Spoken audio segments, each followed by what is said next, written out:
It wasn't a business book that changed how I see money. It was the Bible. Most people start investing because they want to be rich.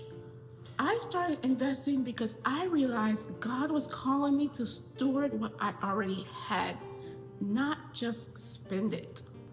Let me be honest, I was not always disciplined with money. I maxed out credit cards, business cards, everything. I've been an entrepreneur since 2012, and I've had more failed businesses than I can count.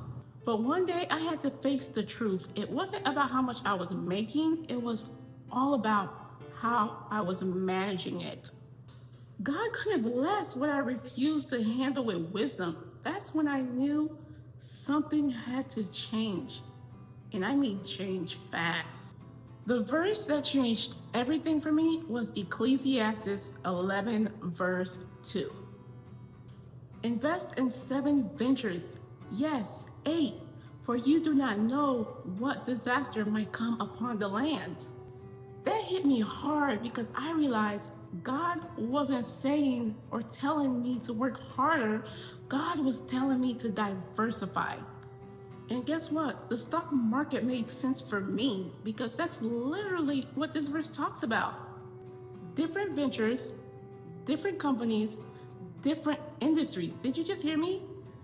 Different ventures, different companies, and different industries. Which means you are not putting your eggs in one basket just because it's the stock market. I know you look at the stock market as a whole, but there are many different companies and industries in the stock market, which means you're spreading your seeds with wisdom. That's when I stopped seeing the stock market as worldly and started having a different mindset and looking at it as biblical stewardship. Then I also read Matthew 25, verse 14 through 30, the parable of the talents. I know if you're a Christian and if you grew up in church, I know you know the parable of the talents. Because if you grew up in a Christian household and if you went to church almost every Sunday, you have to know that story. Remember when one of the servants got 5 talents and then another servant had 2 and then another one had 1? And the servants who multiplied their talents were rewarded. But the one who had that 1 talent, he buried his. And guess what? He lost it. He lost it all. God never rebuked him for losing the money. God rebuked him for doing nothing at all. Don't you realize the people with the most talent are the ones doing the most things? And then God gives you 1 talent, but you're doing nothing with it. And then you call yourself and you say, oh, I don't have any skills. I don't have any talent. Really look at yourself in the mirror. Talk to God. Ask God. Go in prayer to find out what your talent really is. Because I'm sure you had a talent, or you could have came up with a talent or prayed to look for the talent. But I'm sure you just gave yourself excuses and said, I don't have a talent. I don't have a talent. And then guess what? Your talent, you really lost your talent. So what that means for me, that verse really woke me up because I realized I've been burying my blessings out of fear. I used to say similar things, but I had to wake up and realize that God has called me for something more. God has called me for something different. Maybe it's YouTube. Maybe it's sharing what I have. The fear that I had was not putting myself out there. I've been an entrepreneur since 2012, but I was so afraid of what people would think about me. I was not producing and stuff. I was just consuming. I was not producing content on YouTube. I was not producing content on Instagram. You know, it cost me. It cost me a lot. But thank you to God. God is a merciful God. God is a graceful God. God is a giving God. It did cost me a lot. So don't let your fear cost you. Like, if you don't have a talent or you don't think you have a talent, ask God. Go in prayer, go in fasting, so God can show you your talent. You don't have to bury your talent forever. My fear was showing up because I'm an introvert, showing up in camera, teaching others what I know, teaching people about investing, teaching people about business, teaching people about wealth. That's why my channel is called Lane to Wealth, because now I'm putting that fear aside and doing what God has called me to do. Because God doesn't bless fear.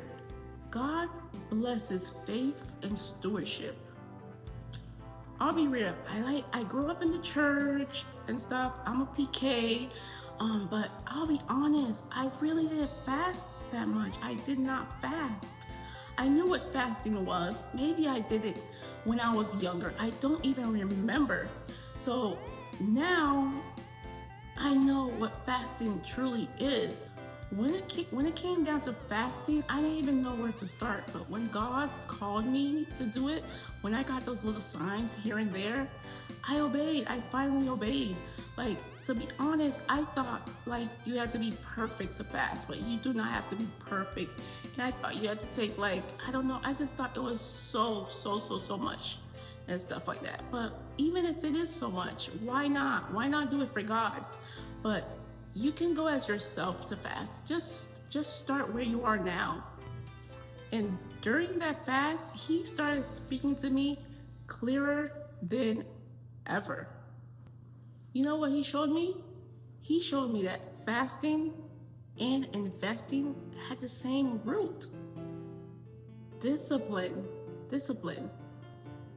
Because you cannot fast without patience, and you cannot invest without faith. Both require you to trust the process even though you don't see results yet. I started investing around 2017, 2020 before I became a mom. But now that I'm a mother, investing has become deeper for me now.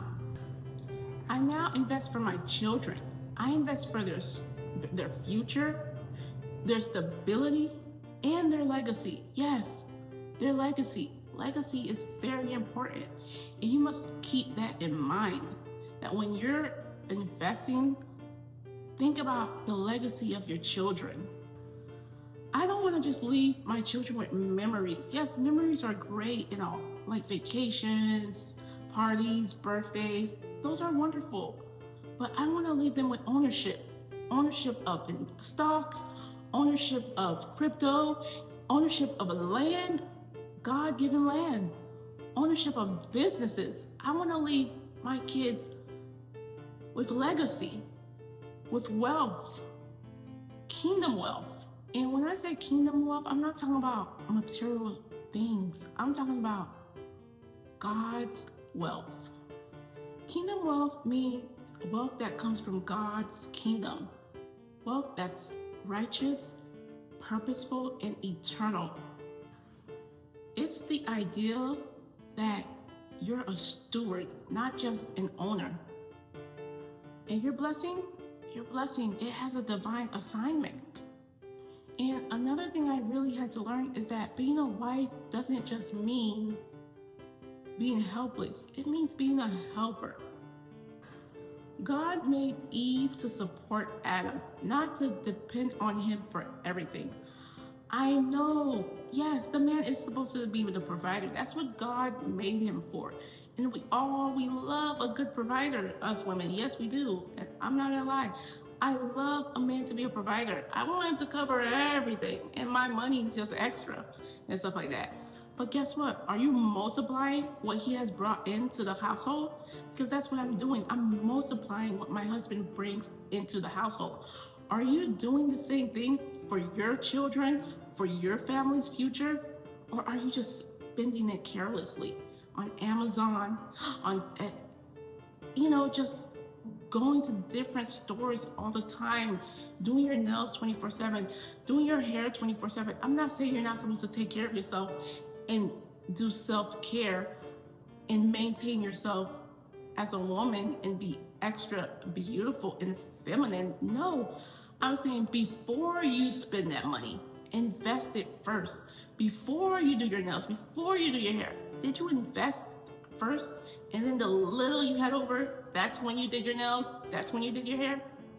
So yes, my husband, he's a provider, he provides. But guess what? I invest. I want to know that our household is still covered, that my children are still covered.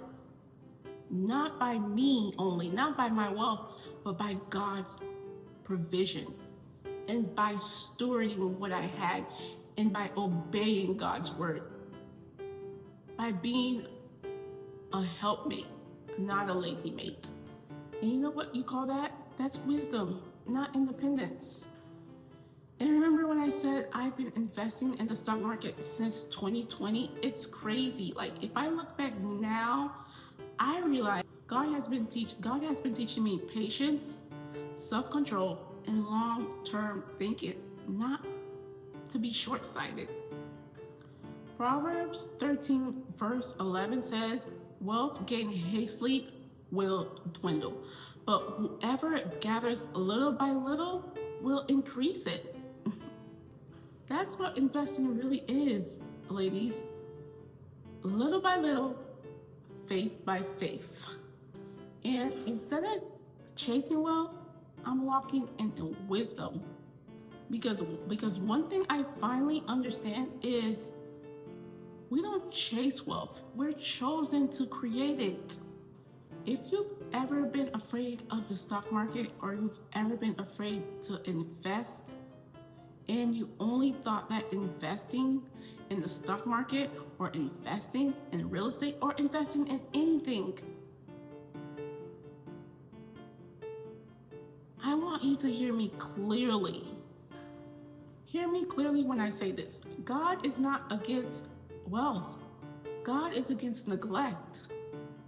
He's against hiding the gifts and the resources that He's already given to you.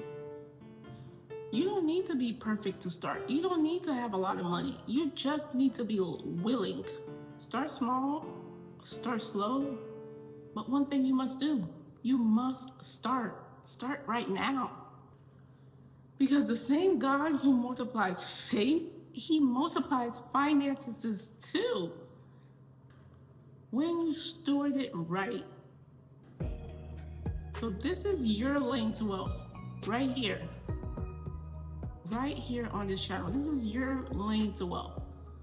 So follow me, subscribe for the next video, because you do not want to miss what I'm going to tell you next. This one will be about wives and husbands. It will be about the secret to being successful as a wife, as a woman, as a mom,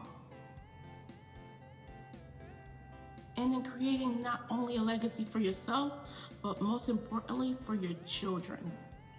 Thank you for watching, and I hope to see you on the next one, because you don't want to miss it. I love you guys. Thank you for watching.